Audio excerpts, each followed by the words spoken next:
ಏನ್ರಿ ಜಗಳ ಉಂಡು ಮಲಗು ತನಕ, ಆದರೆ ನಂಬದು ಮಲಗಿದ ಮ್ಯಾಲೆ.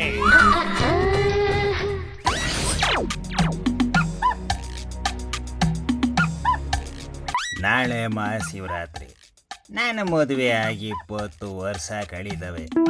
ಈ 20 ವರ್ಷದಲ್ಲಿ ನಾನು ಏನು ಮಾಡಿದ್ದೇನೆ ಅಂತ ತಿರುಗಿ ನೋಡಿದ್ರೆ ನನ್ನ ಹೆಸರು ಹೇಳಕ್ಕೂ ಒಂದು ಹುಳ ಕಾಣಿಸಕ್ಕಿಲ್ಲ. ಗುರುವೇ ರುದ್ರೇಶ. ಏನ್ರಿ, ನನಗೆ ತುಂಬಾ ಖುಷಿ ಆಗ್ತಾ ಇದೆ ಇವತ್ತು. ಯಾಕೆ ಖುಷಿ? ಯಾತಕ್ಕೆ ಈ ಆನಂದ ಗಿಣೆ? ರೀ, ನಾಳೆ ಮಹಾಶಿವರಾತ್ರಿ. ಈ ಹಬ್ಬಕ್ಕೆ ನಾವು ಮದುವೆ ಆಗಿ 20 ವರ್ಷ ಆಗುತ್ತಲ್ಲ. ಕಣೆ, 20 ವರ್ಷದಿಂದ ನಾನು ನಿನ್ನ ಜೊತೆ ಸೇರ್ಕೊಂಡು ರಾಗಿ ಬೀಸಿದ್ದು ಆದರೆ ಫಲಿತಾಂಶ ಮಾತ್ರ ಶೂನ್ಯ. ಹೇ, ಅದ್ರಿ ಈ ಸಲ ನಾವೆಲ್ಲ ಸೇರ್ಕೊಂಡು ಜಾಗರಣೆ ಮಾಡೋಣ. ಆ ಶಿವ ನಮ್ಮ ಮೇಲೆ ಕಣ್ಬಿಟ್ರು ಬಿಡಬಹುದು. ಏನು, ಎಲ್ಲ ಸೇರ್ಕೊಂಡು ಜಾಗರಣೆ ಮಾಡುದ? ನಾನು ಒಪ್ಪುಕಿಲ್ಲ ಇದನ್ನ. ಯಾಕಪ್ಪ ಗೋಪಾಲು ಹಂಗಂತೀಯ? ನಾನ್ ನಿಮ್ ಜೊತೆಗೆ ಜಾಗರಣೆ ಮಾಡ್ತೀನಿ. 70 ವರ್ಷದಿಂದ ಸಿದ್ದರಾಮಯ್ಯನ ಉಂಡಿಲಿ ನಾನು ಊಟಕ್ಕೆ ನಮ್ಮಮ್ಮ ವರ್ಷ ಮಲೆ ಮಹದೇಶ್ವರನ ಹೆಸರಲ್ಲಿ ಜಾಗರಣೆ ಮಾಡಿದ್ಲಂತೆ. ಅಯ್ಯ ಸ್ವಾಮಿಯಾರ, ನಿಮ್ಮವ್ವ ಒಂದಿನ ಜಾಗರಣೆ ಮಾಡಿದ್ದಕ್ಕೆ ನೀವು ಹುಟ್ಟಿದ್ರಿ.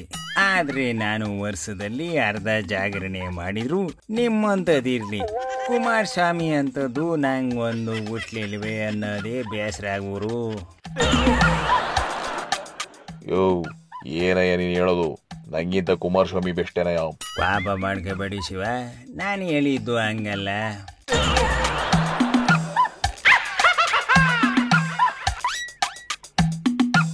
ಬಿಡಿ ಸಿದ್ದರಾಮಯ್ಯ ಅವ್ರೆ, ನೀವ್ಯಾಕೆ ಕೋಪ ಮಾಡ್ಕೊಂತೀರಾ? ಅವ್ರಿಗೆ ಸರಿಯಾಗಿ ಹೇಳಕ್ ಬರ್ಲಿಲ್ಲ. ಅಲ್ಲ ಕಡೆಯ, ಶಿವರಾತ್ರಿ ದಿನ ಜಾಗರಣೆ ಮಾಡಿದ್ರೆ ಇಷ್ಟಾರ್ಥ ಸಿದ್ಧಿ ಆಯ್ತದಂತೆ. ಅಂತ ದಿನ ನನ್ನಂತ ಮಹಾಪುರುಷರು ಹುಡ್ತಾರಂತೆ.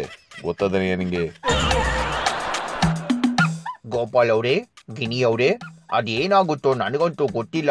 ಈ ಸಲ ನೀವಿಬ್ರು ನನ್ ಮುಂದೆನೇ ಜಾಗರಣೆ ಮಾಡಬೇಕು. ಈ ಸಲ ಶಿವ ನಿಮ್ಗೆ ಪುತ್ರ ಭಾಗ್ಯ ಕೊಡ್ತಾನೆ.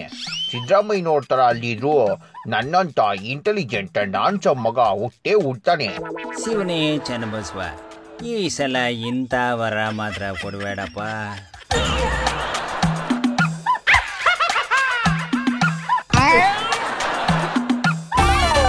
ಗಂಡ ಹೆಂಡ್ರಿ ಜಗಳ ಉಂಡು ಮಲಗು ತನಕ, ಆದರೆ ನಂಬದು ಮಲಗಿದ ಮ್ಯಾಲೆ.